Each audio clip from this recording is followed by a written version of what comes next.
Hello, and welcome to the finals of the most recent March-April 2021 Cube League, where we played the Gen 7 All-Stars Cube. Andrew, how did you feel about this cube? Did you enjoy it? Well, I enjoy the draft. I ended up dropping pretty early, but we've tested this cube a lot. It's a very interesting take on it. So, for anyone who's tuning in who hasn't seen maybe our earlier content on it, it's very much a love letter to the Gen 7 era, where you see lots of Gen 7 Pokemon, normally the cards from the Sun and Moon era. So, basically, it's more of actually a mid-power style cube than it is more of a high power. The games seem like they take more of like a two-shot kind of angle to it. So. Hopefully we see some interesting gameplay here. What kind of matchup are we looking at here? I do see the Empoleons, but I only see a Dedenne in the other person's hand. Yeah, so this is a pretty interesting matchup we have going here. This is a straight Empoleon deck. It's got Empoleon, it's got Magcargo, basically just going to draw the exact card it wants every single turn, going to try to set up as fast as possible, get really nice damage for really low energy costs, versus a Blaziken Checkmate deck. So this is a Blaziken deck with Salazzle, so it's got great draw power, it tries to set up quickly, it's got good acceleration, but the Checkmate aspect comes in with Alolan Sandslash GX, which has a very, very powerful GX attack. It deals 100 damage to all of your opponent's Pokemon that already have damage on them.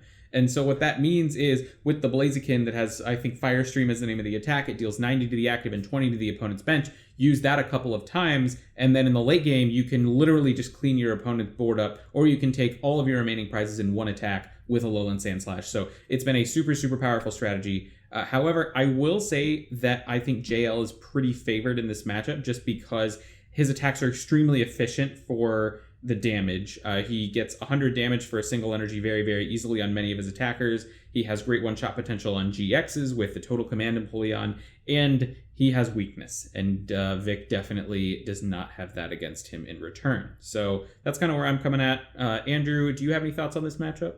Yeah, I definitely have to agree. The weakness does play a big role, since both players are playing fairly, skinny Pokemon in terms of HP compared to the GXs that maybe would care a lot more. Although the Empoleon does do some pretty heavy lifting, and he attacks fairly cheap. So I don't know how many turns Vic is going to get to actually do a lot of spread damage. So I do also put JL as a favorite here, but I'm interested to see what his game plan is. I'm sure Vic's had a lot of time to think about this matchup and how he might approach it. Yeah, and they actually did play in Swiss, and Vic won. So very excited to see how this goes, and we will get right into it. So playing now. Do we know who's going first, or I guess it's JL? Looks like the person who won the flip. So JL is going first. Okay, and he's using the Sword and Shield rules. Is that correct? Yes, Sword and Shield rules. So no supporter turn 1, but items are fair game, as well as a draw for turn and no attacking. JL looks like he has a pretty solid start. Vic does as well. Looks like a turn 1 Steven's Resolve is probably going to come out here. Yeah, that seems really strong, especially because he is playing a bunch of stage 2s. He'll really want to get the Salazzle engine going, I'm sure, to get his hand drawing. He's also got the Dedenne for the following turn. He wants to follow that up. Maybe just dig through his deck early and try to get as much Blazikens down as he can. What does it look like JL's next turn looks like? So all I see is really an Ultra Ball. I mean, I'm guessing he has maybe Tapu Lele or something he could play and get out. Yeah, so every deck in this cube at least has access to Dedenne GX and Tapu Lele GX. Now, they don't have to include it in their deck, but JL does. So he has plenty of options with this Ultra Ball to go into another Pokemon that will, get him a new hand and give him lots of options. He's not really concerned with it, and this hand is pretty nice. He actually gets to, start double Piplups really nice. He gets an energy down on the first turn, gets a Prinplup down, so he's not going to get paced out super early. And Water Drip is not a great attack, but putting 40 damage onto a Blaziken is not terrible either. So it's a fine hand, JL's deck is really consistent, so he probably doesn't see bad hands very often, and this is probably not the most amazing hand he could possibly have, but this is a solid one. I also see he has the Acerola, and that's a card that we've talked about before on our power rankings that super game defining, can prevent prizes. It seems like especially really good against Vic's deck, who's trying to spread damage. He's just able to pick up cards and heal all that damage. Could definitely throw a wrench into what that Vic is doing, and hopefully he doesn't have to discard off that Ultra Ball. I'm sure he wants to hold on to that as long as possible. I guess you could probably expect Acerola to be a huge proponent of this matchup, when you say. Yes, I would definitely think that Acerola is very, very powerful here, especially because Vic has no way to swing for a one-shot cold. he is always going to have to take at least a 2-hit knockout, if not a more hit knockout, through spread damage and Alolan Sandslash. So Acerola gives JL lots of opportunities to kind of play around that and avoid those inevitable checkmate turns that Vic is looking so hard for. And JL also has 2 ways to get it back with Cynthia and Caitlyn and Lusamine, so lots of opportunities to see Acerola come out in a game like this one. I was gonna ask to see. I can't remember his list off the top of my head, but yeah, having the access to recycle the Acerola is even more broken, because that's gonna mean, as Vic's trying to set up more damage counters, he's just going to be able to remove those turns right away with Acerola and healing the most important card in the matchup. I do like it. Hopefully he's going to play this one slower. He's got already a 1 Prinplup in hand. He's got the Evolution Incense, probably checking his prizes to grab another Prinplup, and then on the following turn he's got an Empoleon ready to attack with, as well as you could probably Ultra Ball away, maybe a top deck, and then go for Dedenne, maybe top deck the supporters. So hopefully he's just going to go double evolve, maybe do some damage, and then pass, because there's not really a lot that Vic can really do. He can't get, unless he had like maybe Welder in his hand. I don't think that Prinplup's going anywhere. Yeah, I don't even know if he has Welder in his deck either. We could pull up their deck lists, and we probably will, but just off the top of my head, I don't know if he has Welder in the deck. However, talking about JL's turn here, I would really like to see an Ultra Ball for like Lele into Judge, just because we did see the Steven's Resolve come out from Vic, so we know that Vic has an excellent hand here, and being able to disrupt that down to 4 cards, especially now that JL is going to be sitting on a double Prinplup that he could probably evolve into like Diving Draw and Empoleon, draw out of it pretty easily, whereas Vic is not only going to have to draw back into a Salazzle and a Fire Energy to draw cards off the Salazzle, he's going to be looking for Torchics, he's going to be looking for Blaziken pieces. There are a lot of things that JL is really going to be looking for off of Judge, but JL does decide to go for a Cynthia here. What are your thoughts on that? So the only reason I don't like grabbing Cynthia here, only because you're having to discard the Acerola, and the Acerola is such an important card. If you're going to discard something that important, you might as well disrupt their hand. Like, I think the Judge would be a very good card to grab for him. I think if he's going to go for this route, I don't know what cards he's really searching for here. He doesn't exactly need an attachment down. I think what he really just needs is next turn evolve into Empoleon, and he had that in hand. He could have definitely held onto that hand and waited maybe to grab another Pokemon, or if he wanted to disrupt Vic's hand, like you were saying, the Judge is also a fine play. And I think like he only needs like either an Evolution Incense, another Empoleon. Like, he's pretty much, his board state's fine, and I don't know. I think the Cynthia would have been better held for later, so I would have probably grabbed the Judge. I would have probably actually just held and just waited, because your board state is definitely coming along. You're guaranteed to support it in the following turn and an Empoleon. I don't know what more you would want out of that hand, if you're not going for the Judge. Yeah, if you're not going for the Judge, I do like kind of just chilling, but I understand JL's desire to kind of develop outward. It is a pretty risky thing to build up too large of a bench at any given point in this matchup for JL, just because Blaziken is going to be able to deal a lot of damage to those bench Pokemon with Fire Stream. However, the Judge would have been really nice, but we do see Vic get to keep his Steven's Resolve here, so we see a Rare Candy into a Blaziken, probably going to see, we see the Salazzle down, Salandit into the active. We are probably going to see a Tate and Liza shuffle the hand back. I know that neither player prefers to play GX Pokemon if they can avoid it, because they are very, very easy for both players to knock out, and that is exactly what comes out. Anything you'd like to see from Vic this turn? So Vic looks like he's setting up pretty nicely. I do see another Torchic that seems like it's important. I'm gonna guess he's trying to just get as much Blaziken on the field as possible to really utilize that spread attack and streamline attacks here. He also has to try to punishment, which is good. I think from Vic, I think I'm just looking to see more Torchics, and it looks like he's found that, and maybe he's got attachments down. He's putting down the Shrine as well, so he's gonna be able to take on that Lele.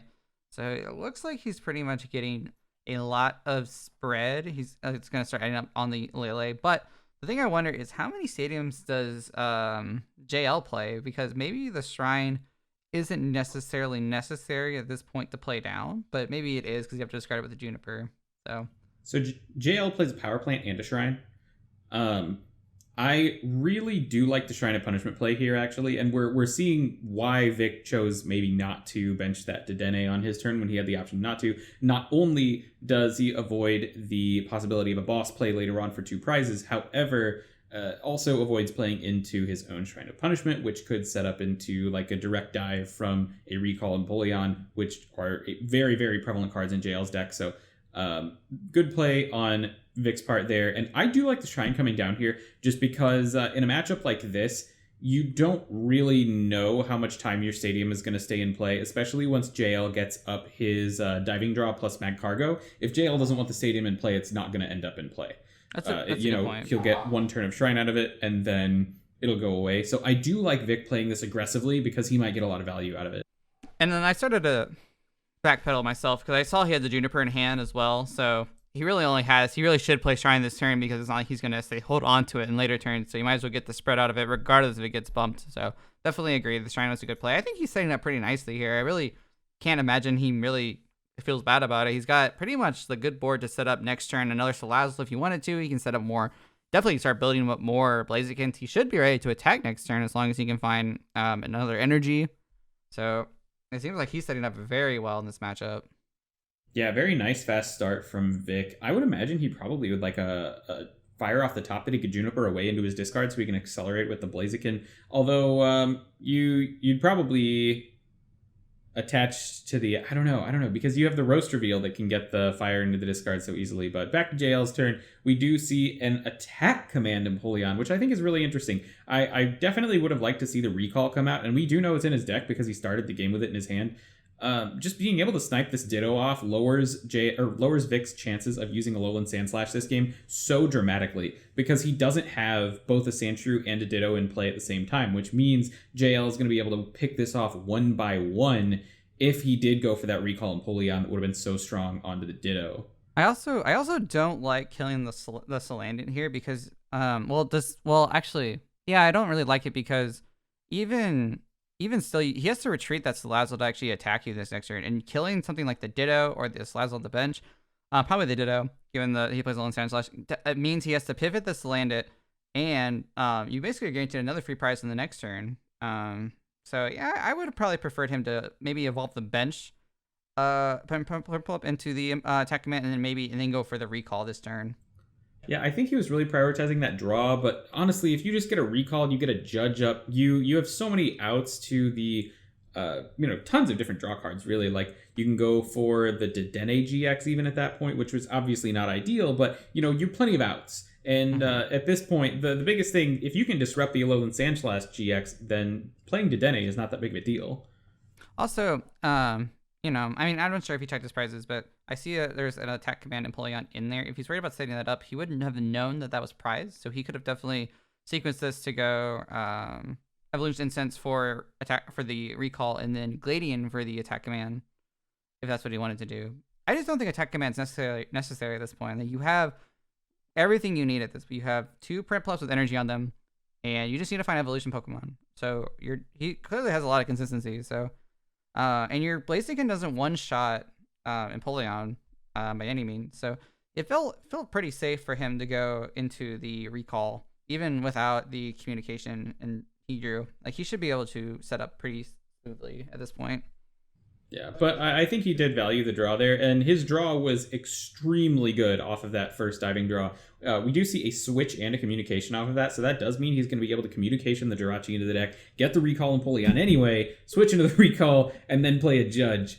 And that is a much better turn than he might have had otherwise. So it did work out very well for him. I still don't love the play, but it did work out in the end, and I think that's probably what we're going to see here.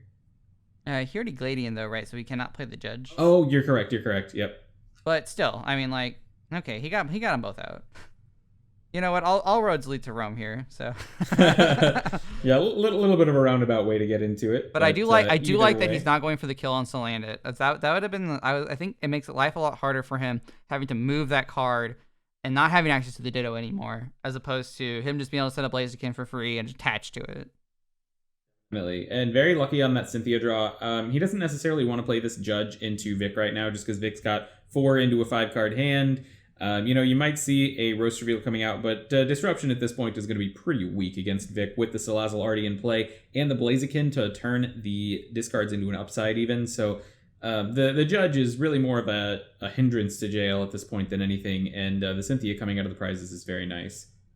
I also think it's nice that he can save his hand disruption for later in the game, because right now, like, it doesn't seem like it's really going to affect JL's board or Vic's board. He's kind of just looking for just a few outs here, and he's got to handle it. But maybe when he's got a bigger hand from taking knockouts, he's going to want some more options. Although he's discarding the Alolan Stance, I guess he's assuming that anything he benches from this point out is just going to get sniped. So what's the point? Yeah.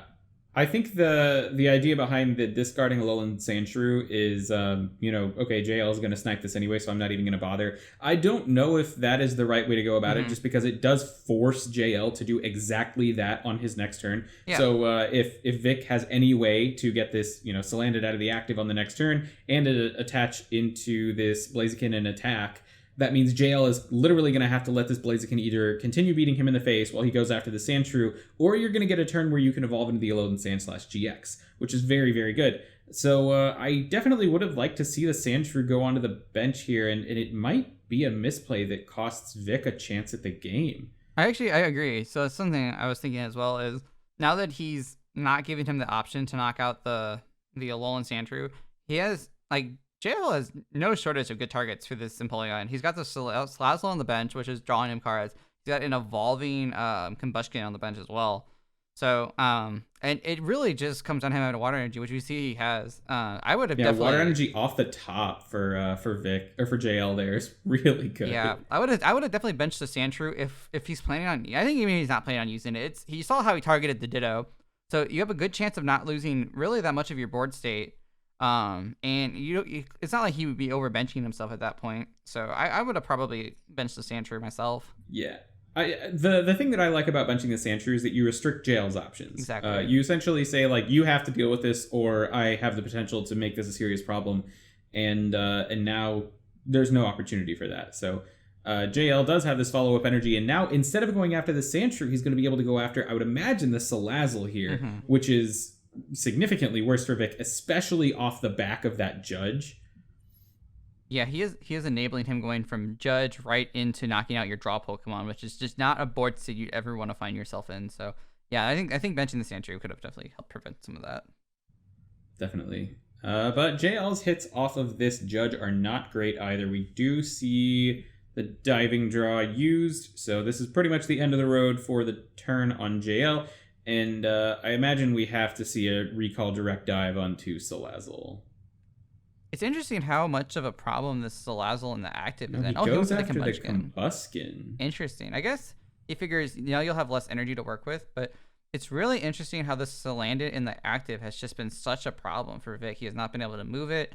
And he's got a setup Blaziken, just can't use it. Vic actually goes Draw Pass here. Oh, no, he doesn't. Oh, okay, I see. JL delayed taking a prize for a second. Okay, so we see a boss's orders. This is realistically just a stalling boss because Vic's hand is atrocious here. Doesn't even have an energy to Salazzle off of, so basically just gonna boss. That's his only boss for the game, by the way. That does go to the Lost Zone. That's just a small mistake on the player's part, but I don't think it'll come back up again.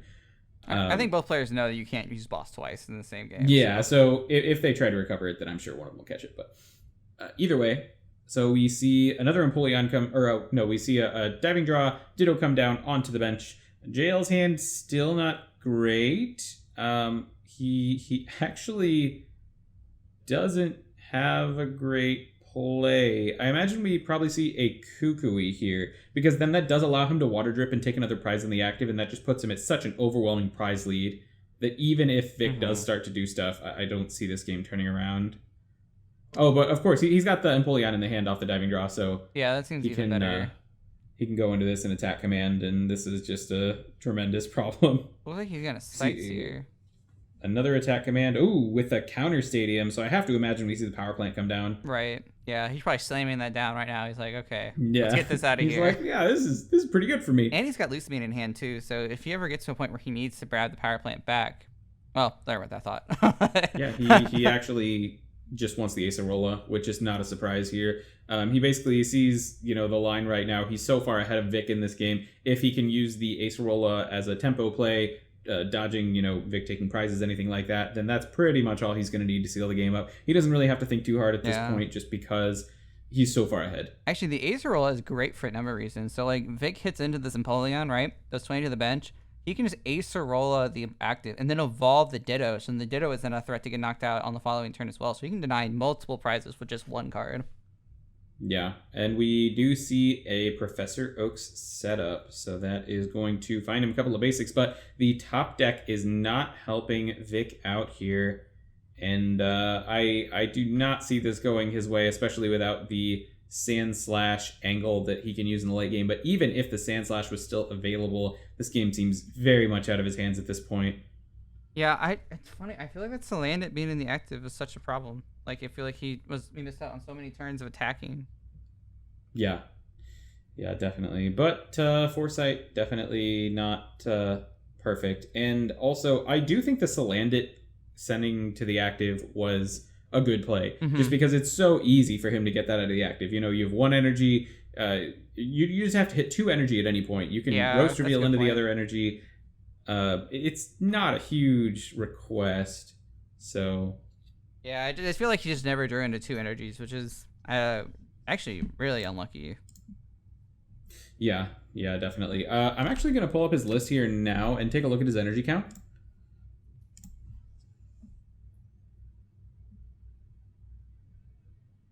And I'll do between games. I'll get a better look at it. But we see Magcargo come down from JL. This is pretty much the best case scenario. Has perfect draws for the rest of the game, or at least as close to perfect as he could ask for. Vic is really just trying to do anything at all here. I think JL is going to take another prize and go down to 1.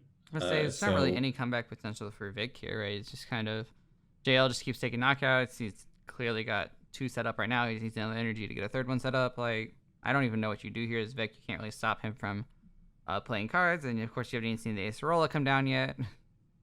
Yeah, and really he's just struggling to set up at this point.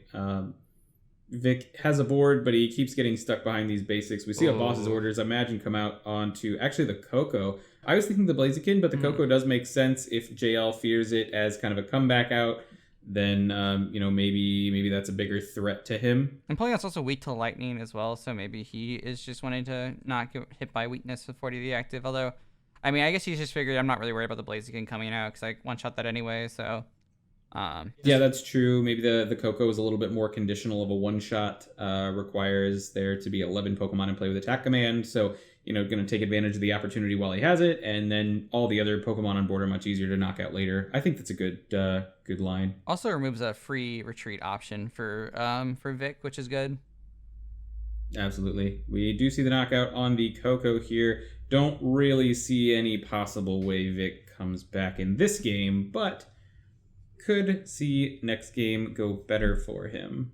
Yeah, I feel like him just not being able to find multiple energies was his downfall. He seems like his deck's pretty consistent. He's got a lot. I mean, like, once he finds energy, I think he's just able to streamline attackers, but not being able to find energy fast enough, especially when you're getting hit for weakness, and that Empoleon being able to snipe was pretty important, especially when Salandit was having to be locked in the active. So I can definitely see how this went south for Vic, but I can't see every game going this way, and I'm sure if had he just seen a few more energies sooner, this would have probably been a way closer game. Yeah, absolutely. So I am, while this game is pretty much decided, I'm going to go and see if I can pull up their lists real quick so we can get a little bit more insight on, maybe Vic's energy count's a little bit low or something to that effect.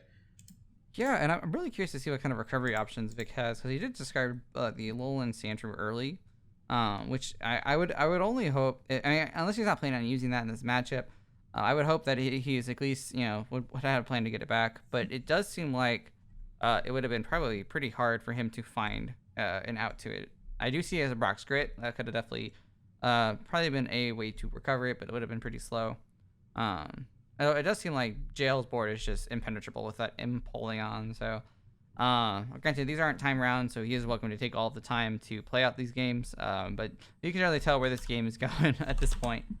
It does look like he's setting up a bench attacker, which this is probably the board I would expect to see probably early on. We've seen the counter catcher come out now. Maybe a counter catcher on the Magcargo? Yeah. Yeah. Says, I wonder if he has something like reset stance he could play later, but maybe. I think JL only has 1 prize left though, right? He might have 2. not really sure. Not really sure what his plan is.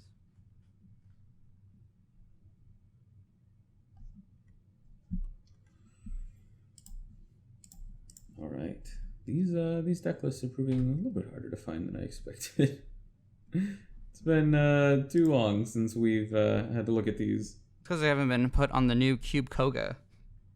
That's very true. Oh my gosh, Cube Koga is going to make all of this so much easier. Yeah, if you're listening to this and you haven't checked out Cube Koga, definitely check the link in the description. You can find the list for this cube as well as others on there, as well as some decks from different cubes that people put on there. But it's definitely going to be a huge resource for the upcoming Cube League. Absolutely. So I'm looking at Vic's list now, and I actually see he is only playing 12 energy. He's playing 10 fire and 2 water. He does have a giant hearth as well, but in a deck like this where you're really relying on the Salazzle to draw you cards continuously throughout the game, does have a Brock's Grit for recovery, but I would really like to see at least 14 energy here. You say it was 12 fire or 12 10 energy? fire. 10 wow. fire and 2 Yeah, that water, actually is pretty low considering that's just draw outs. So yeah, it's a very low energy count. He's got a tight list for sure. I think the Lily's Pokédoll is one of the weakest cards in the list. I do know he used it productively to win games, so hard to fault it too much. But either way, exactly what he should take out, I'm not sure. But I definitely would like to see at least 12 fire in a deck like this, where you are really trying to draw fire every single turn.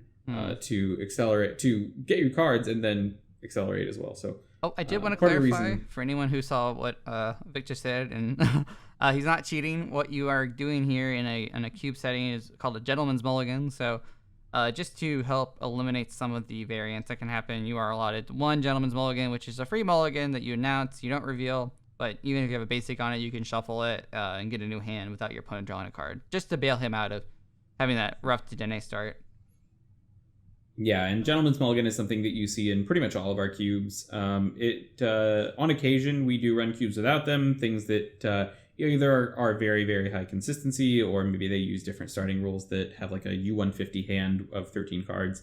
But Gentleman's Mulligan, pretty common fixture of the league, and definitely useful in situations like these. Cube decks are just generally less consistent than standard ones, so it's very nice to have, and it produces better games, which is always fun. Yeah, if you're going to draft for that long, you might as well get some good games out of it.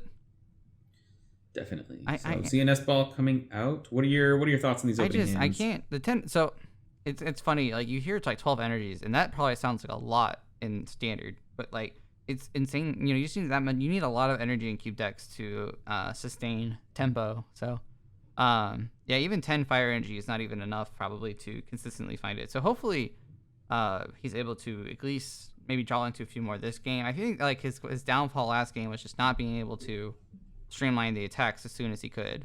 So hopefully he's able to do that. I think also he only has so much time before JL could get and Empoleon live, especially because he has so many cripples with that attack that he has to definitely, put the pedal to the gas here to have a chance. Yeah, he definitely is going to need to speed it up for this game. Last game was much, much too slow of a setup. And I have no doubt that he knows that as well, right. Especially at this point. So I'm going to see a Nest Ball come out, grab the Torchic. No big surprise there. I would like to see an energy come down, though I'm not sure which one. Maybe a water onto the Torchic, because if you preserve the fire, you've got the Roast Reveal next turn. That could be really nice, but it does allow you to use Blaziken a turn earlier. So water onto the Torchic. Okay, yes, that is what we see. And then we have a pretty nice hand out of JL here. It's going to get a turn 1 Cold Bridget. No searching involved. So that's pretty much the best thing his deck could ask for. And an Energy Spinner going second. Wow. Yeah, his hand is stacked. He's got so many good cards. His hand is nuts. He also has the ability to then later play a supporter with Lele and then Power Plant to stop Vic from having that kind of access. So he's got a lot of options. Yeah, that has to be exactly what he's looking at here, right? I mean, his hand really doesn't play out in any other way. I guess you could hold the theoretically preserve the Power Plant if you wanted to have that option to bounce the Shrine, but he does have Lucamine as well, so it's very, very easy to get the Power Plant back in play. I think that going for the Bridget and then Lele for a draw support, drop the Power Plant, pass it back over after the attachment is I mean, it's a fantastic turn 1. Yeah, you're essentially saying, okay, well, you have to have a supporter in hand if you're going to be able to play this game, and you only have access to one Salazzle this turn if you can find it. So I think it's definitely a good out, and he's going to be able to draw cards in the next turn. I think it just gives him a lot of potential. This turn 1 Bridget, though, and especially in a setup deck like this, and already having the Slugma down, and he's got the Oranguru as well, so that's going to keep him even more consistent, being able to, once he gets the Macario online, he doesn't even need to discard cards. He can draw into his lines here very quickly, so I'm sure he's very happy about this hand. Yeah, so I actually played against JL in Swiss and in top 8, and I lost both times. And the big takeaway for me about the deck that I thought, a big thing I thought was Oranguru was not necessary, because you've plenty of ways to draw into your Magcargo cards with Empoleons. But what Oranguru allows him to do is he can aggro into this Magcargo super fast, and it allows him to set up his Empoleons in a way that he wouldn't be able to otherwise. So, very nice. We do see a Primate Wisdom come out. Hits him a Boss's Orders. Probably not what he's looking for, but he's not likely to discard this hand. His best draw supporter in the situation is a Cynthia. We do see that come up into his hand. Energy down to Piplup. Do we see the Power Plant? That is the question. Yes. Power Plant comes down, shuts off the Lele GX in Vic's hand. Well, we do see the Vic draws a setup, which is nice. It's strange. It's nice, but it's not great. Right. I do think it could help him if he wants to. Maybe. He's under so much pressure, even with just so little setup on. I mean, you see a bunch of basics, but like those can easily become scary Empoleons very quickly, especially since he's got a full board and a supporter for next turn. That like he can only afford so much time to set up before he really needs to start attacking. Yeah, rare candy into a Dark Explorer's Empoleon would be devastating for Vic if he doesn't set up quickly enough. So I would probably like to see an evolve into a Salazzle here and then use Roast Reveal before you use the Oak setup, because if you hit the Blaziken, you can go Rare Candy into Blaziken and then you can Juniper instead, and that might actually end up being better for you. He also might be able to draw into more basics, so he can grab another Torchic per se. Yeah, exactly, and it gives you a lot more information. Now, of course, if you do end up having to go for that Juniper play after you Roast Reveal, that's a lot worse because you're going to have to discard extra cards. But in a situation like this, he already has the Rare Candy. He has good search in his deck. I see double communication. Oh, okay, I guess not very many search outs at all in this deck. Lots of draw, but the search for the Blaziken is pretty much limited to 2 communications. So his odds of hitting it are not great. Got 5 search cards for it? 5 outs, essentially. 3 Blazikens, 2 communications. I still really would have liked to see the Roast Reveal. We do see it now, and he hits the Blaziken! Wow. But, of course, it was after he had shuffled his deck, so we don't know what he would have hit before, but that kind of showcases exactly what I was talking about there with, like, you want the tempo. You have the potential to attack with this Blaziken. I know it's unlikely. Need a switching card, which he does not play. Okay, so it's not possible to attack with it this turn either way. He considers the setup to be more important with Oak setup. I do understand the value of the setup. However, really would have liked to see that Roast Reveal first. But either way, going back over to JL. I think because he didn't have another target for the Professor Oak setup, that if he could have just found another Torchic or another Salandit off of that Roast Reveal first and then got a chance to play the Oak setup, I think that would have been really good for him, just having more basics in play. Yeah, I think part of the value of Oak's setup in his deck is things like Ditto Prism Star, Coco, Sandshrew, and then the Psychic Salandit. But with the Psychic Salandit already in play, means it's only going to be able to find 1 Torchic. He goes to the Vulpix here, which I don't really know about. I know he's probably trying to limit his bench to prevent the damage output from the Empoleons, but I don't think that's reasonable at this point. Really need to just set up as quickly as possible. Damage is happening either way with the weakness. And we already talked about tempo. Like, you're not going to have a lot of turns to use the Beacon, and if you are, the thing with JL's deck is that he has that bench snipe that, since your main draw has 100 HP, I mean, you're essentially giving up a free prize just to set up more Pokemon, which, I mean, is important, but, like, you don't have enough turns, I think, to get the full value out of Vulpix. I would probably like to see definitely. A Sandshrew come down here. Cynthia, hand back into the deck. So JL actually attaches to the bench here. I would almost have like to see a attachment to the Ditto to get it out of the active. Yeah, no, Jitta would give him the option too to say, okay, well, if I can get out an attack command early, like I can attack with the bench Empoleon. But now he's kind of just limited. I mean, it's probably okay. He does have the ability to get Magcargo out, and then basically draw into whatever card he wants to, whether it's rare candy or whether it's another Prinplup here. I mean, I don't know. He can't attack with the other Empoleon, the total command, but he certainly could try to set that up. I don't know. What do you think he's going to go for here? Yeah, I'm not quite sure. To his credit, he doesn't have very many ways to get into a fast Empoleon. He does just have 2 rare candy, so it's not like his deck is full of ways to get into the fast Empoleon, but it is a possibility, and it would really put Vic in a tough spot here. So, but either way, definitely not a bad setup still. Do see the Magcargo coming down. Magcargo is going to find JL a card of his choice, which is always going to be really nice. Of course, the Oranguru is going to draw it right away. On Vic's side, pretty shaky game, and it's strange because it's not necessarily a shaky game, but compared to what you kind of need in this matchup, it's pretty slow.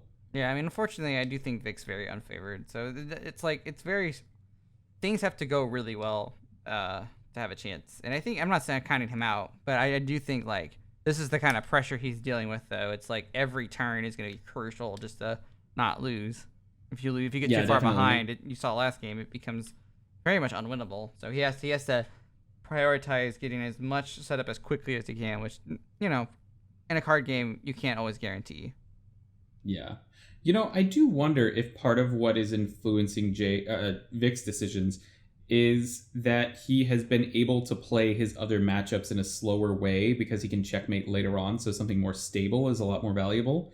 Yeah, that's true. Because, you know, in checkmate, you take your time. But in this matchup in particular, like, because you have access to weakness and also snipe. If you don't have access to snipe, I'd say, like, you can stall with, you use things like the doll to stall and set up more. Or you don't really care if you send up Vulpix, they might knock it out. But the fact that he can say, I don't care about that. I'm going to actually knock out your Salazzle. I'm going to knock out your evolving Combustion or Torchic. Makes it that much harder to use cards like Beacon to take your time, you know? Yeah, definitely. He also attacks really, you know, the faster Vic can start doing things in a match like this, especially with JL's board already full. I mean, like, there is right now is the best possible time in the game for Vic to be attacking. And I think also because Empoleon only takes 1 energy to attack, so it's not like you knock one out and then he has to set one up in like 2 turns. Like he's streamlining Empoleon. It's like it's his job. Like it's pretty much from here on out going to be Empoleon City. Yeah, I mean, as soon as diving draw, really as soon as the smooth over plus draw outlet come together, you're going to see an Empoleon every turn. Right. Let's see. JL is thinking here, deciding whether he wants to evolve the Empoleon and the Prinplup in the active. I'm thinking he does decide to do that. I like that play. There is always the chance that JL or Vic goes back and attacks into the Prinplup and knocks it out, but I think that's a worthwhile exchange because the Ditto otherwise is so useless in the active. Yeah, and I don't think Vic doesn't have any Fire Energy in his discard pile yet, right?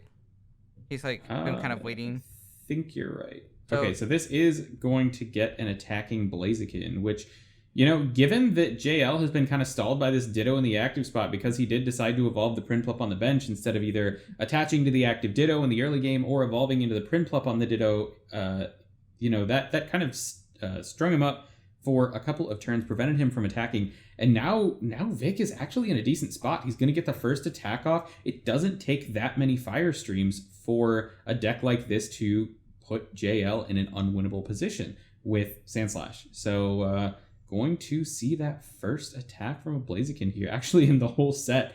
Turn 4 of game 2? Yeah, and what's crazy is he had no problem getting them out. Like we've seen lots of Blazikens come out. It's just the tempo.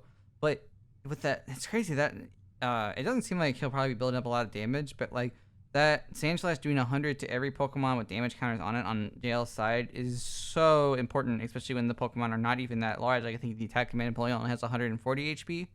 So 2 spreads with a Blaziken, and you're pretty much knocking out half, if not all, of JL's board. So this checkmate deck can happen very quickly, which I think is a testament to see how Vic probably won before when he faced. Yeah, absolutely. And you know, in most matchups, Vic was probably not contending with a deck that could deal with his Blaziken so efficiently. Right.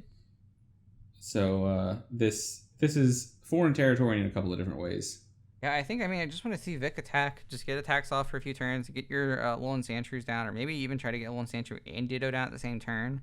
That's probably the play here. I do think that Vulpix does kind of just eat up a spot now, so it is like he's playing with a 4 bench. So I'm a little bit sad to see that out, but if he can just attack this turn, that'd be ideal, which I think he's going to. Yeah, and we do see the Sandshrew here, so we know it was in the deck. Really would have liked to see that.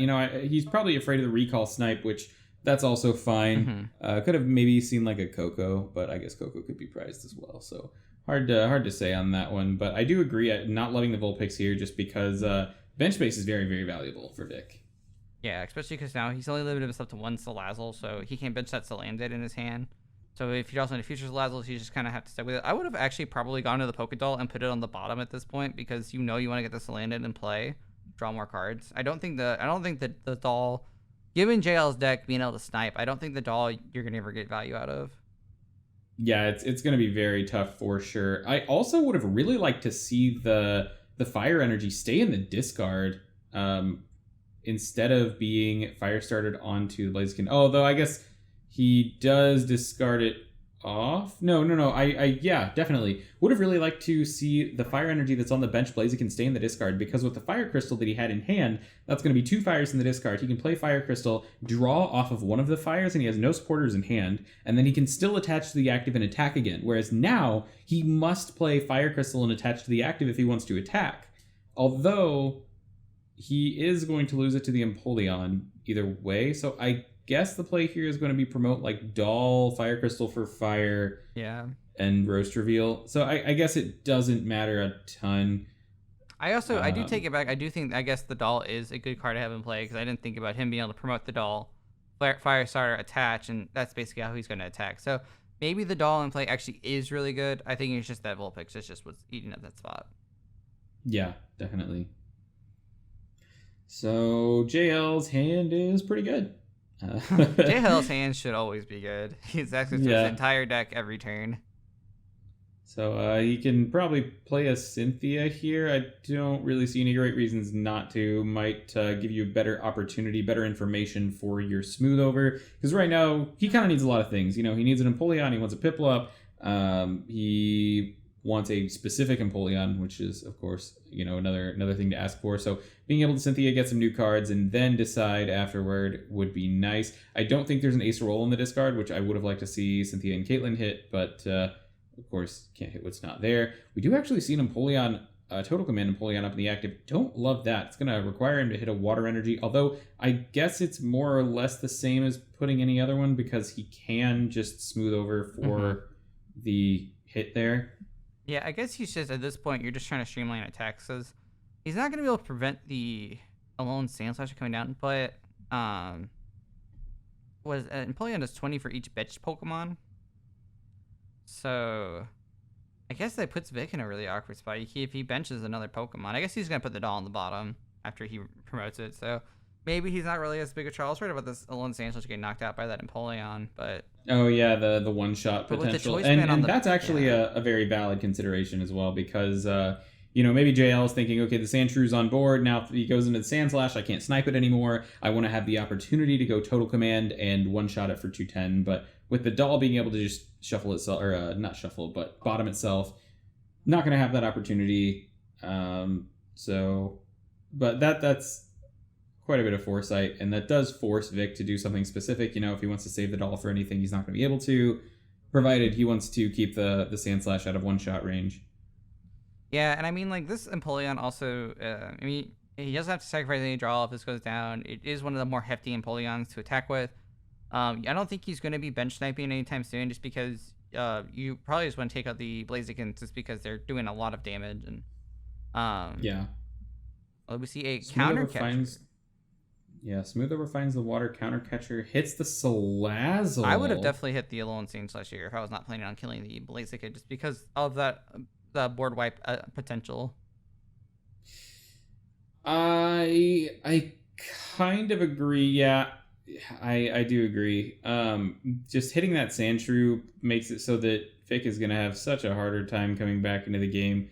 With the Salazzle gone, that's definitely a consistency hit to Vic. A pretty consistent one. Pretty serious one. Sorry. A little bit slow today. Pretty serious consistency hit for sure. However, Vic can still win. Yeah. If you kill the Sandshrew, then I don't know if Vic can win. And also, with 2 Blazikens out, like, you're not stopping an attack from happening this turn. So I'm a little bit... Right. You're not really preventing him from doing anything. Of course, he also doesn't know he has Rescue Stretcher in hand, so he's going to be able to recover that Salazzle. But with his hand being as large as it was, with 5 cards, I mean, it's not like you have no information to go off that his hand is dead.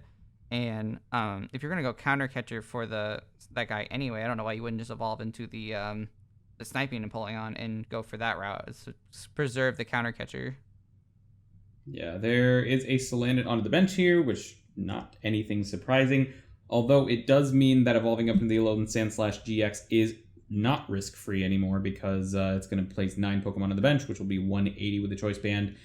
Vic does know that JL has a Choice Band in deck, so very possible that happens. As well as we a do Shrine, see too. a Fire Starter onto the Blaziken. Yeah, Shrine is another thing. Oh, you're right. So Shrine does not get the knockout that turn. It would take 3 ticks of Shrine. Oh, right. And Vic can bounce it with a Giant Hearth, although Vic doesn't have as easy access to it as JL does, of course. But I think the Choice Band's definitely the concern, though. Choice Band's scary. With Magcargo in play, there's no question if he's going to draw into it. But, man, I'm worried about JL's board here because, I mean, just another hit with this Empoleon, and most things are set up here. Everything's set up here for a board wipe with Salazzle. Not Salazzle. Alolan Sandslash. So he's got a 5-prize turn set up here. Yeah, JL is in an extremely scary spot now. If we do see that Alolan Sandslash get the water energy that it's looking for, there is one of Vic's only 2 water energy currently on the Blaziken. The only way Vic has in his whole deck to get that back is a Brock's Grit, so pretty scary prospect there. Checking the prize count here just to make sure it's 5-5. And JL's in a pretty scary spot. Vic has gotten himself into a solid position with all of this. JL having the 140 HP Empoleon on bench means that nothing is really safe from the Sandslash.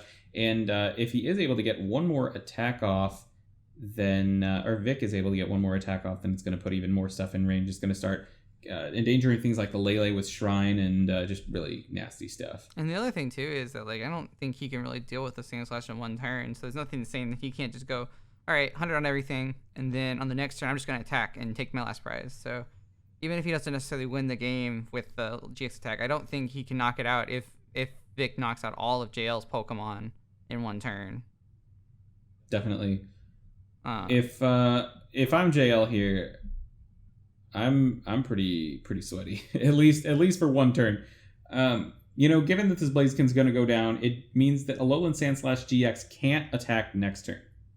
There's no way Vic can get 3 energy onto it in one turn with only 1 Blaziken. That's true. So there will be at least one turn of time. However, if that does go up into Alolan Sandslash GX in the following turn, that means it's not going to be able to be knocked out.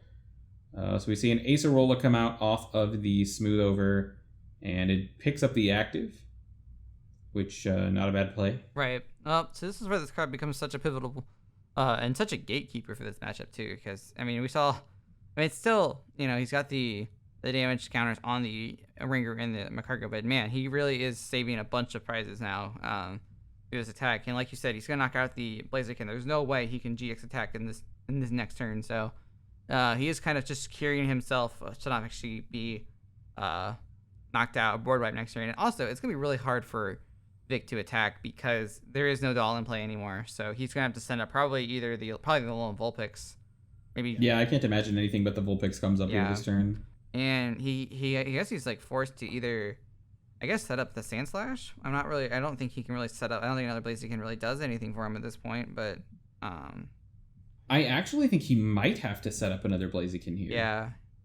Because with that Acerola, the Sandslash now gets 3 knockouts. They're great knockouts. The Magcargo getting off the board is fantastic for Vic. However, it's not the end of the game. And that's kind of what the Sandslash needs to be. So I do wonder if he has to attack with Blaziken again now. He does have the Bird Keeper, which will allow him to do that. I wonder if he could GX attack on the next turn, if maybe try to find something like Shrine. But then you got, I mean, it's a lot harder when your opponent has access to their whole deck. There's not really any. I guess you could KO the Magcargo with that and make it so he can't draw if he can't draw into Lusamine to bounce the Shrine. Assuming he still has access to it. Because then that would knock out the Empoleon, the Magcargo, and the Oranguru. It's 3. Put the Alele at 140, and then you have to wait 2 turns. So put to 150 going into JL's turn. Actually, yeah. So it would get knocked out going into JL's following turn. So Vic really wants Shrine this turn. If you can go Shrine and try to set up for a Sandslash on the following turn, I think he could definitely win. Assuming that JL can't get Acerola back with the Cynthia Caitlyn, which I don't remember if he played that yet or not, the Cynthia Caitlyn. Yeah. So we do see a Stretcher onto Salazzle. We see a Fire Crystal. No big surprises here. Vic just doing everything he possibly can to make sure he gets this attack off. And at this point, with the Bird Keeper, it is going to be guaranteed. So draws 3 with the Roast Reveal, sees a Boss's Orders, Ditto Prism Star, Pokemon Communication. Ditto Prism Star is probably one of the best basics in Vic's deck right now. So very nice. However, still fishing for that Shrine. The Shrine would be very, very nice, like you said.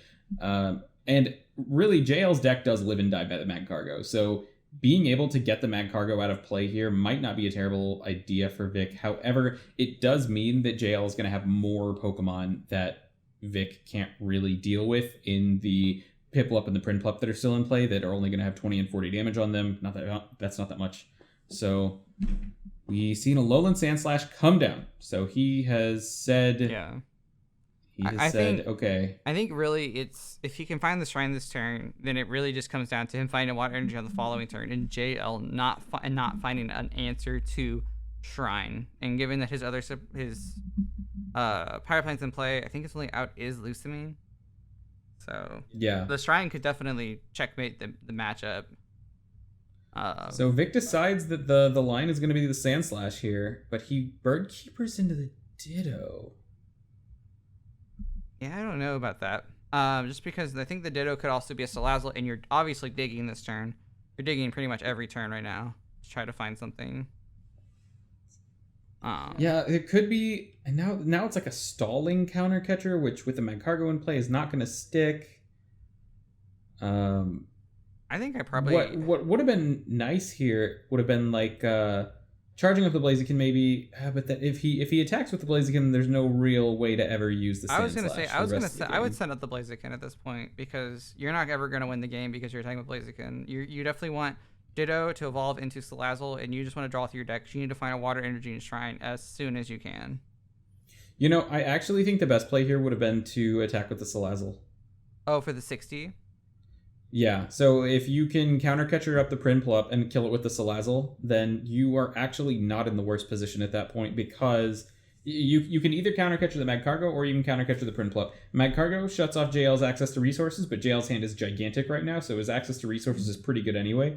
If you go after the Prinplup, then it cuts off JL's access to attackers. And cutting off JL's access to attackers is pretty good, especially when you know he just Acerolled that Empoleon into hand, so he's going to be able to evolve that Prinplup out of your KO range. Especially with having those 2 Fire Energy, attacking with the Salazzle there would have been really nice. Yeah, I do agree. I also want to mention that this Vulpixie in play is continuing to hurt Vic's setup too, because that could have also been a Torchic that he could have evolved next turn into Kabushkin and tried to set up more Blazikens in the meantime. So I do feel like... Well, the supporter that found it could not have found a Torchic.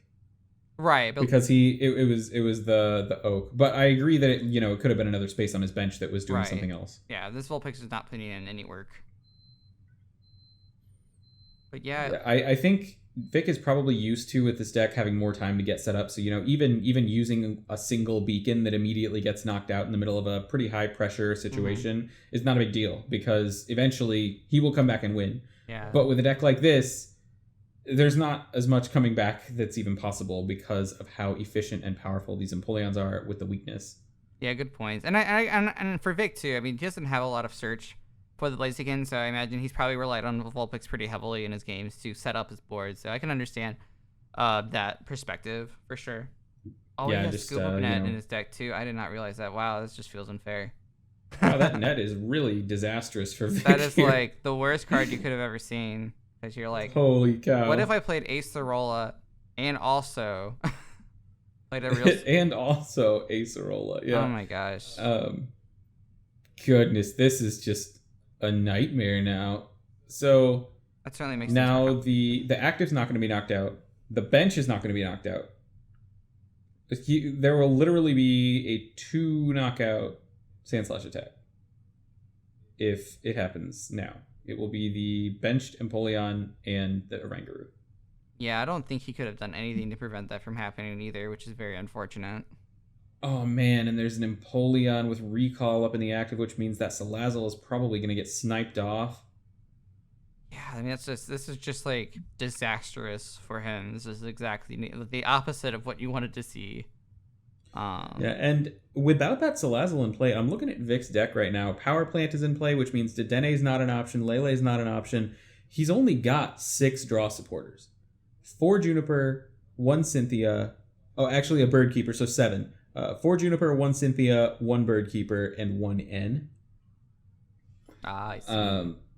So at least 2 Junipers and the Bird Keeper have already been played.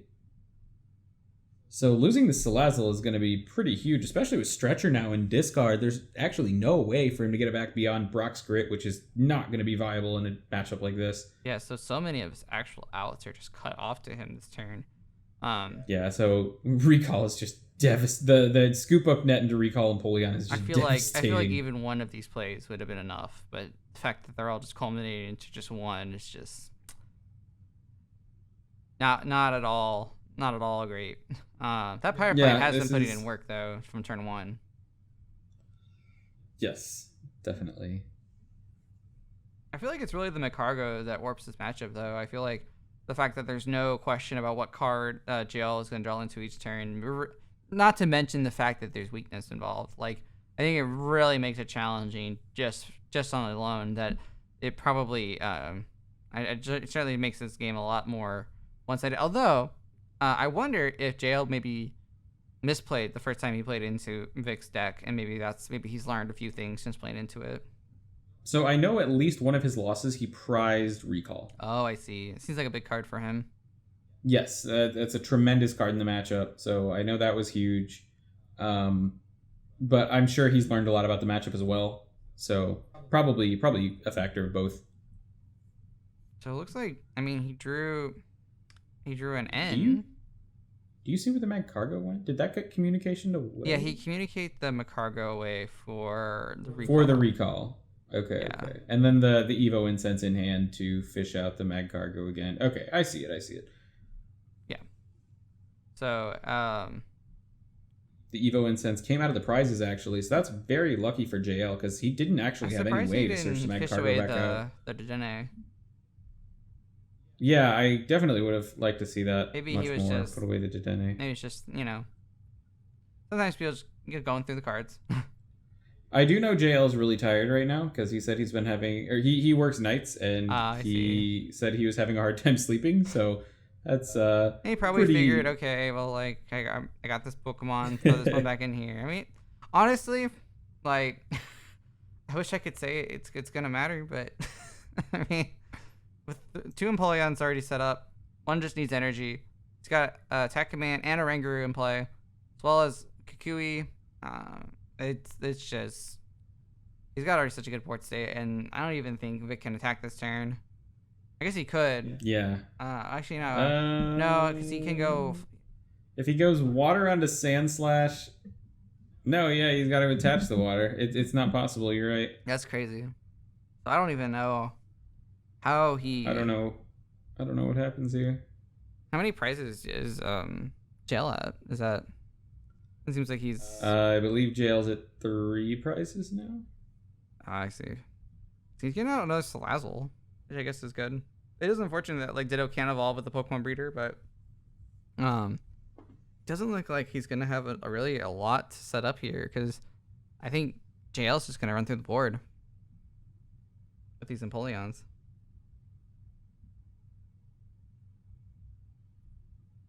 All right, so we see some cards here off the roast reveal. They are not great cards. So is there anything you think Vic can do here to really come back?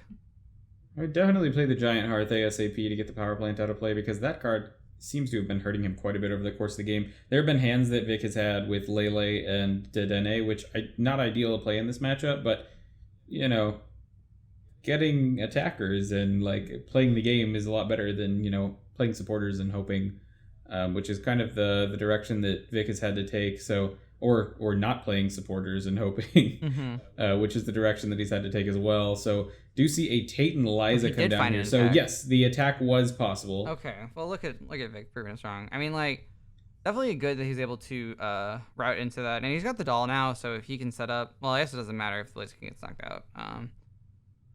But this is... and a four prize Sandslash attack is enough. And if he gets, and actually, so this, it's funny how like one attack is just completely game changing on a Vic's board. Yeah. So now that Vic has got the 2 energy on the Sandslash, let's see. So Blaziken attacks. Now JL's Empoleon gets knocked out. The Slugma gets knocked out even if it evolves. The Lele gets knocked out if a Shrine hits the play. And so it's Oranguru, Magcargo, Empoleon. That's 4 guaranteed prizes, unless an Acerola comes down. And that's provided the Prinplup evolves this turn. Yeah. Which it will, but, you know, Vic doesn't necessarily know that. And it is kind of like he's probably going to have to target the Blaziken just because of all the damage spread. So if he can draw more with the Salazzle, 16 cards left in deck, he should be able to get some value out at the end. Even if he can just get, if he can just get the knockout on just get the water energy in his deck, that is such a huge lead in taking out so many Pokemon, taking out all of his draw, and ending him at the same turn. He could probably just squeeze it out the following turn. The game's just over if he Sandslashes. Oh, does he just take all the prizes? Vic only has 4 prizes. Oh, so I think he's at 5. So okay, even better. The only issue is he has to find the 1 water energy. Does he have any search outs like Spinner or Mallow? Oh, he's got Mallow. I see. So not many. It is unfortunate that his other water energy is in the discard pile, and that he would have to have played Brock's Grit to recover it. But that doesn't mean it's impossible. Which is also in the discard. Brock's Grit, I believe, is also. So he has 1 water energy. Yeah, I'm interested to see. I mean, like, he's definitely, it's kind of attributes to actually how great Vic's deck is that even in these really, really bad situations, he's still able to have a really strong comeback potential just because how much of this Alolan Sandslash affords him. So, I mean, props to Vic. He's definitely not out of this. He's still got a lot of work ahead of him, but I think there's definitely the comeback potential of his deck is showing here. Yeah, definitely, and kind of the rhythm that his deck tends to play is showing well here too. Right. Which something very cool to see. So we do see the Cynthia Caitlyn coming into JL's hand. I imagine that was a smooth over target, so he's going to play that. He's going to grab Acerola back, and that is going to allow him to not lose the game in a turn, maybe. Yeah, I suppose. And then I guess he's going for a recall here because he's got the capture energy attached. So he's probably going to go snipe onto, I guess, the Salazzle. Probably just trying to prevent the draw here because he can't. Since Prinplup only does damage to the bench, I can't see. Oh, does it not hit the active? I thought Prinplup. Oh no, but Bubble Hold hits the active. So oh yeah, he can Bubble Hold for 80. That's right. Yep. I was like, I know that thing can deal significant damage to the active. I forgot that the basic does 80 damage. Yeah, Bubble Hold is so powerful. That is a strong the whole line is incredibly good. This is, I feel like, a line. I mean, we definitely talked about it in our power rankings, but I feel like going into the draft was very underdrafted. Like, I didn't see a lot of people. No one went for it in my pod. Yeah, people didn't really respect Stage 2s that much in this cube, and it's kind of amazing because, 2 Stage 2 decks in the finals. So, yeah, very exciting to see that. Yeah, we actually don't see that many GX Pokemon from these Pokemon. Yeah, it's amazing. This whole cube is about like GXs, but the only GX Pokemon between the two of them are the consistency ones, and then the Sandslash. Which, granted, Sandslash is Vic's deck. Like that is what his plan is, but that's it. Like that's just the one. So really interesting to see that. I agree. Although we did have several others in the top 8, though. We had the Dark Box was the big one using the Weavile GX. Yeah, the dark decks were very GX centric. Mysterious Player had a pretty GX centric deck in the top 4, so plenty of GX decks. Don't get me wrong, but as much as stage 2s were kind of scorned by some of the players, I'm really happy to see them doing as well as they are, because I did not think that they were nearly as weak as a lot of people were saying. All right, Power Plant back in play. Ooh, so I like that. JL is not having it. Is Vic down his Dedenne, or did he not discard it?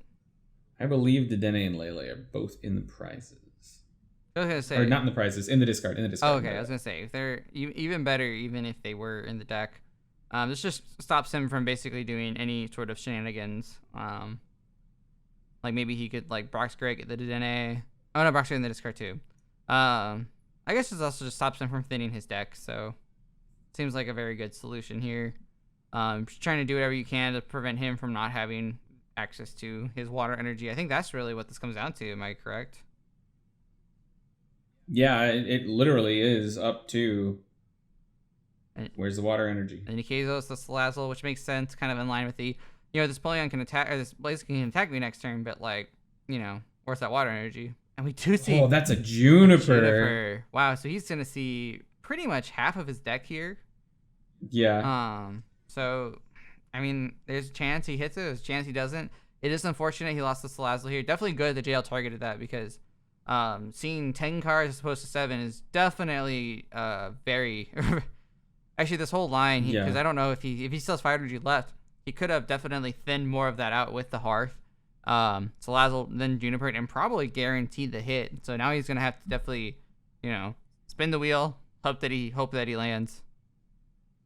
Definitely. The recall on the Ditto was a great play to snipe because of the extension opportunities that you were talking about. Yeah.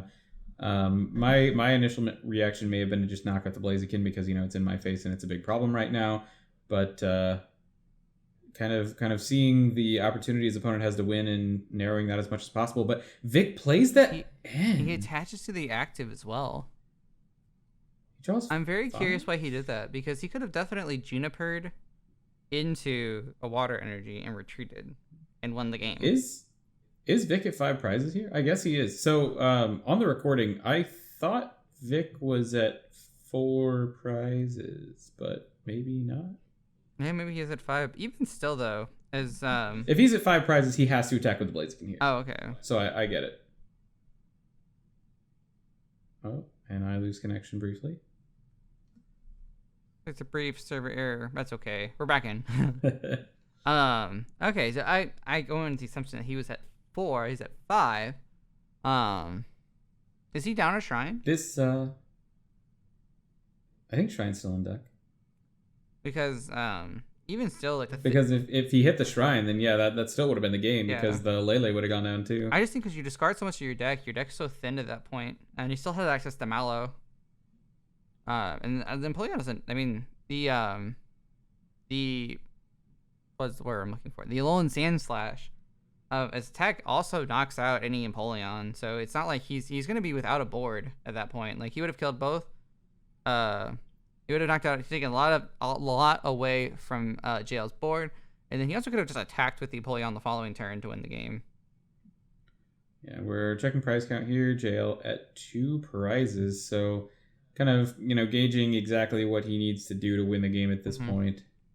I think Vic needs to draw he needs to either draw the water energy or the Juniper, because the Mallow does not get him there. Yeah, Mallow is not where it's at right now, especially with JL still having the boss in deck. Yeah, and he's gonna be able to find it just because of, and the only other issue too I see is that like him being able to just have Acerola on next turn, like. Acerola here, does that change the game? 1, 2, 3, 4. So picking up the Lele would either... I'm pretty sure Vic drew 5 cards when he was supposed to draw 4. Because I do remember watching this live and thinking that the Lele pickup would not have saved the game for JL. I was wondering what he was going to do with it. Oh, because Vic just took a prize. I'm so stupid. No. Vic did everything correct. Wow. Yeah, that was definitely a moment there. That's okay. So Vic is completely absolved. It was my mistake. Either way, really gonna need to see a water energy or a draw supporter off the top for Vic because there are really no other options. Yeah, I mean, I feel like I just have a hard time thinking that, like, I mean, he would have thinned his deck a lot more with the Juniper than I think the N. So I don't even know if you're going to plan on attacking with the Blaziken. I think Juniper is still fine because your deck still is clunked with all of that other stuff you throw back in. I don't think you wanted that hand at all. You have like basically 2 turns to win. So I'd rather him draw half of his deck, have better odds to get the Shrine and the Water Energy to close out this game. Yeah, definitely. But either way, we will see what happens. The other thing that bothers me, I guess, is that like N doesn't really slow down JL because he has the Macargo in play. So there's nothing that really stops him from getting and double and also just the diving draw in too. So your N really is not affecting him in that respect too. So I would rather just I think deck thinning was probably the right play. Yeah. Definitely interested to see what comes of this though. So then JL's at 2 prizes, right? Yeah, JL is at 2 prizes. He's about to go down to 1. So this might just... Well, if he finds a Water Energy, I think that's going to be the game-defining card. If he can't find Water Energy, then JL just wins the game. Because he's going to have access to Empoleon going into Boss's orders with Macargo. And then you can't stop him from doing that. So it's definitely going to hinge on this top deck that Vic has coming up. It does not mean Vic's out of the game, though. Vic's very much in. He just needs 1 card. And Juniper would also get him really close, so he could always draw back into the Juniper. I don't know if he has any other draw support options. He already used the Bird Keeper. Believe there's still a Cynthia in deck. Okay, yeah. So there's still a few outs for him. So let's say send up the doll here. Not a lot though. You're talking even at best if neither of them are in the prizes a 1 in 6. Oh, and then the Dene with the power plant. Yeah, I mean, it's really good that JL really prioritized that power plant when he did, because this is exactly why it matters. Because he would have definitely hit it at this point. Because he would have been able to the Dene draw. He actually could have just mallowed into it, and then win the Dene. So there's very much a heads up play from JL from prioritizing that power plant. Yeah, with that power plant in play, this is basically a card that says do absolutely nothing in Vic's hand. And the boss writing is on the wall in JL's hand for next turn. It's a bit unfortunate that this Vulpix is actually going to be the reason that Vic loses here, because that's going to be his last prize. Because he could not actually take a 1-shot on the You're right. The ultimate revenge of the Vulpix, the ultimate punishment for grabbing it off of the oak turn 1 or turn 2. Is that it is Vic's final prize, when otherwise he would have at least had to hit a couple of times into the Sandslash. Yeah, and I mean, it's hard to see that the beginning of the game, and I mean, it's hard. You never know what these games are going on, but it is kind of a good reason not to. If you wasn't planning on benching it, it's not really a good reason to put it out there. And it does look like Vic is conceding. It is. I mean, he has the boss, so. Yeah, boss comes down. Game's just over. He knows exactly what JL needs there, and JL does as well. So that is going to be the finals. JL Muserwolves is the champion of the March-April 2021 Cube League. Andrew, are you surprised by the winner? Are you surprised by the finals of the event overall? Not just the result of the set, but the result of the event. It's actually really cool to see Vic's deck. If he had maybe a little bit more search or maybe a little bit more supporters, his deck would have been, I feel like maybe even unbeatable sometimes, because I think that board state that we were looking at, that only came down to 1 card from how rough it was every turn. We were even saying that JL was just doing stuff that was straight unfair, but Vic still could have won that game. Is I think a testament to how strong of a deck Vic had, even though he didn't win. He had such a strong strategy into this league. So huge shout outs to him. And then we can talk about JL's deck, which is, as we saw on display, very strong, very consistent. And that Macargo with the Empoleon dive draw. See, that was the deck I was eyeing up when I was drafting my deck. And unfortunately, I didn't quite get there. But to see it realized through his deck, I think that deck consistency, especially in a cube like this, in a high power cube, it's all about having a game plan and executing that every turn. Him being able to play Macargo allows him to do these plays with Acerola and Boss that other decks wouldn't normally be able to. So he has a huge advantage there. Not to mention, he's only a one prize attacking deck, so the prize exchange is always going to be favorable for him. So tons of reasons to love what JL is doing as well. So Connor, what are your thoughts on this? Anything you'd like to point out? So Vic definitely proved me wrong about how strong the Alolan Sandslash strategy was. I originally thought it was very, very easy to play around, but with a deck like the Blaziken, I don't think it's probably quite that easy. Certain decks would definitely have an easier time playing around it than others. Like the GX decks, they're going to be able to just bench 1 or 0 Pokemon, just depending on the situation, and get away with it pretty scot-free. But a lot of the decks like JL's, you don't really have a choice. Like the deck just doesn't go if you don't bench Pokemon. So very powerful strategy, especially in this case being shown off. And very exciting to see Vic do so well. He's actually very new to the Cube format. Hadn't played Cube before he joined the group just a couple months back. So really cool to see Vic doing so well. JL, on the other hand, been playing Cube for a long time. Made the finals of the first Champions Cube, which was forever ago. So JL has been in the group for a long time. He's been doing well for a long time. And I'm sure this is his first major win. So I'm sure this is really nice for him. And his deck, on the other hand, I don't think anyone was surprised to see JL's deck doing very well. Just because, I mean, you look at the list and it's like, this just can beat anything. Exactly. It has unlimited damage. Or not unlimited, but nearly unlimited damage with the total command. It is ultra consistent with the Magcargo. It can snipe decks that might need setup Pokemon with the recall. Like, it just hits so many angles so well. And cards like the Shrine, the Power Plant, really round out situations that might be tricky for the deck otherwise, especially the Power Plant. I mean, we saw come in huge this game, and this league, really. This whole league was just time and time again defined by cards like Power Plant and Magcargo. These cards that either stop the opponent's consistency from working or make sure you are more consistent than your opponent. These cards over and over, time and time again, we just see defining games completely. In this set, we have Salazzle on one side, we have Magcargo on the other side.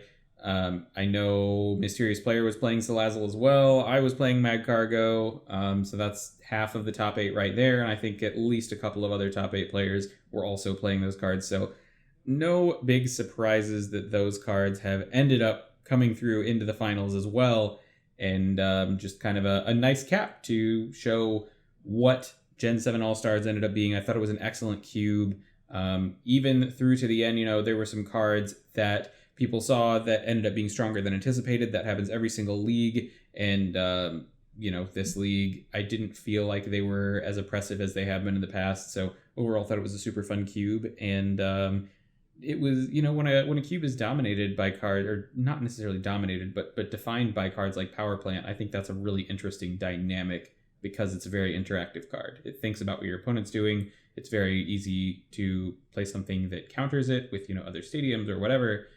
I think that's just really neat. That's one of the things that I love about Pokemon. So yeah, and I echoed the same thoughts. So I think you've wrapped it up pretty nicely. If you're watching this and you want to see more Cube content, make sure to subscribe. We have lots of other Cube content. We also have a podcast that we make every other week where we cover the Cube format as a whole. If you want to help us support the channel, you can always like the video and comment. Let us know anything you saw, anything you like about both of these decks. We'd love to hear your guys' comments. So, Connor, do you have any other thoughts? If not, we are going to wrap this one up. Yeah. So I know that I at least made lots of commentary mistakes that hopefully I covered, but feel free in the comments if I made any egregious errors that were left unresolved by the end of the video. Give me an earful, because I am ready. So yeah, keep us honest. Keep us honest in the comments. Yeah, keep us honest for sure. All right, well, I think that's going to wrap us up. Again, thank you so much for watching. Make sure to tune in, though. We will have more Cube League content coming your way, but we'll see you guys next time.